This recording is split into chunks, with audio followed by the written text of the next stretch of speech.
मित्रों नमस्कार। रोज की तरह ही आपका अपना चर्चित पसंदीदा YouTube news channel news lollipop में आपका स्वागत है। मित्रों, आज हम जिन मुद्दों को लेकर आपके समक्ष आए हैं वो मुद्दा सीधे तौर पर बिहार की सियासत से जुड़ा हुआ है। दरअसल में बिहार में विधानसभा चुनाव होने हैं और अक्टूबर-नवंबर में चुनाव अमूमन प्रस्तावित है। हालांकि कोरोना संक्रमण को देखते हुए चुनाव आयोग और राजनीति दल क्या निर्णय लेगा ये तो आने वाला वक्त ही बताएगा। लेकिन इस बीच बिहार में सियासी गतिविधियां काफ़ी तेज हो रही और एनडीए नेशनल डेमोक्रेटिक अलायंस, जिसमें जदयू, भाजपा और लोजपा तीनों दल हैं, उसमें लोजपा के द्वारा विद्रोह का बिगुल फूंक दिया गया। दरअसल में चिराग पासवान, जो लोजपा के राष्ट्रीय अध्यक्ष हैं, उन्होंने सीधे तौर पर नीतीश कुमार के नेतृत्व को नामंजूर करने की बात की है। उन्होंने यह कहा है कि नीतीश का नेतृत्व उन्हें मंजूर नहीं है। आपको सुनकर निश्चित तौर पर थोड़ा आश्चर्य होगा, लेकिन ये सच्चाई है। कल तक चिराग पासवान, रामविलास पासवान नीतीश कुमार के गुण गाया करते थे। जब भी पटना आते थे सीएम हाउस जाकर निश्चित तौर पर बुके देकर नीतीश कुमार से मिलते थे। लेकिन अब चिराग पासवान को मोदी का चेहरा ज़्यादा भा रहा है और नीतीश के चेहरे से नाराजगी। अब नाराजगी की वजह क्या है, जरा ये भी आप समझते हैं।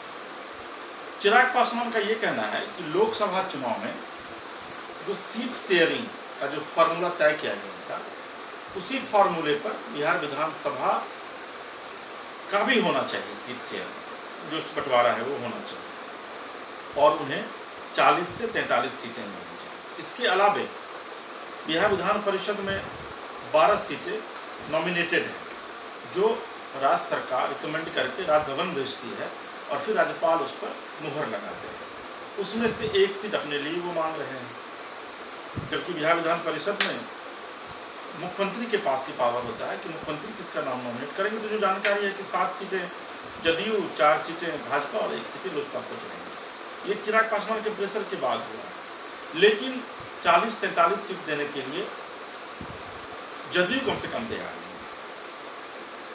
हालांकि सबके बीच भाजपा लगातार चिराग पासवान को मना रही है। मान मनोबल का खेल भी चल रहा है।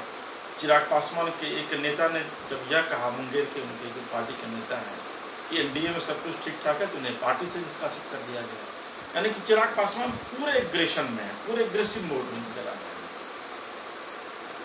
जाहिर है जदयू को ये बातें खलेंगी और यही वजह है कि रामविलास पासवान का कल जन्मदिन था, लेकिन नीतीश कुमार ने उन्हें फ़ोन करके बधाई नहीं दी। कल देर शाम नीतीश कुमार ने एक ट्वीट किया और रामविलास पासवान को ट्वीट के बहाने बधाया, ट्वीट के माध्यम से जन्मदिन की बधाई दी।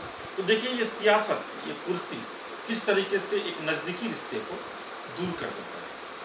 अब चिराग पासवान पूरी तरीके से आप कह सकते हैं कि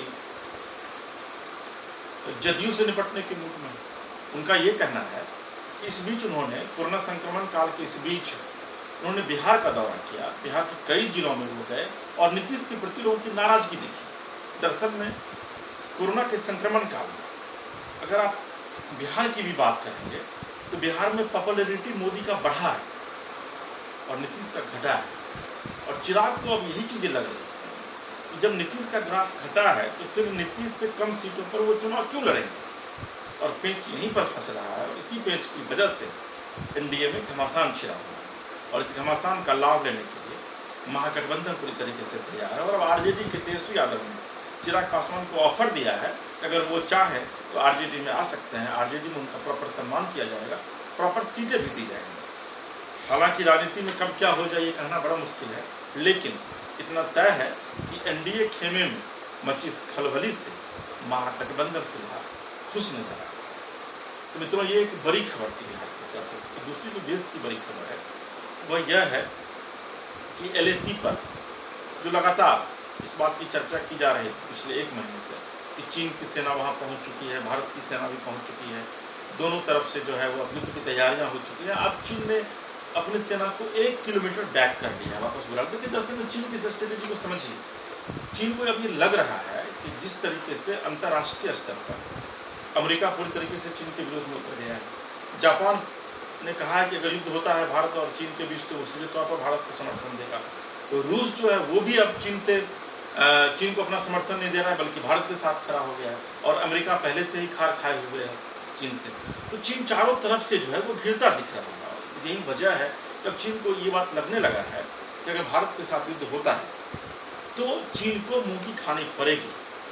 इसी बीच चीन ने अपनी सेना को 1 किलोमीटर वापस बुलाया। हालांकि आज से 10 दिन पहले भी 23 तारीख को आपको याद होगा कि अचानक मीडिया में ये खबरें आई थी कि चीन अपनी सेना को वापस बुला रहा है, लेकिन चीन की सेना वापस नहीं बुलाई गई थी और थोड़ी पीछे हटी तो फिर आगे भी आ गई थी। इसलिए चीन पर हमें विश्वास नहीं करना चाहिए, क्योंकि दगाबाजी जो है वो चीन के ब्लड में, लिहाजा वो फिर दगाबाजी कर सकता है, वो फिर हमें धोखा दे सकता है। लिहाजा हमें अलर्ट रहना पड़ेगा। हालांकि इस पूरे मामले में भारत सरकार यानी कि नरेंद्र मोदी पूरी तरीके से नज़र बनाए हुए हैं। रक्षा मंत्री, गृह मंत्री, डोभाल, तमाम लोग भारतीयों से नज़र रखे हुए हैं। और इन सब के बीच जानकारी मिल रही है कि चीन के विदेश मंत्री से बातचीत भी हुई है और बातचीत के बाद बातचीत से ही समस्या का समाधान निकालने की बात हुई। मित्रों, ये आज 2 बड़ी खबरें थी, एक बिहार की और एक राष्ट्रीय स्तर की खबर थी। तीसरी खबर बिहार में कोरोना से आज जो मौत का आंकड़ा है वो बढ़कर के 94 हो गया है और आज 4 मौतें बिहार में कोरोना संक्रमण की वजह से हुई है। तो बिहार में कोरोना बहुत तेज़ी में फैल रहा है। मुजफ्फरपुर में कई दुकानों को सील किया गया, जो कि 6 बजे के बाद खोल कर रखा गया था। और आने वाले दिनों में राज्य सरकार हो सकता है कि कोरोना को लेकर कोई बड़ा फैसला ले। लेकिन आपसे मेरी अपील है कि आपको अगर आवश्यकता महसूस न आप कर रहे हों, बहुत ज़्यादा आवश्यक नहीं हो, आप अपने घरों से बाहर मत निकलिए। और अगर निकलते हैं तो मास्क का निश्चित तौर पर यूज़ कीजिए, क्योंकि कोरोना जानलेवा होती जा रही है। फिलहाल हमें दीजिए इजाज़त और हमारे देश दुनिया की खबरों को देखने के लिए हमारे YouTube न्यूज़ लॉलीपॉप को सब्सक्राइब कीजिए और हमारे वेब पेज newslollipop.com को सर्च कीजिए। नमस्कार।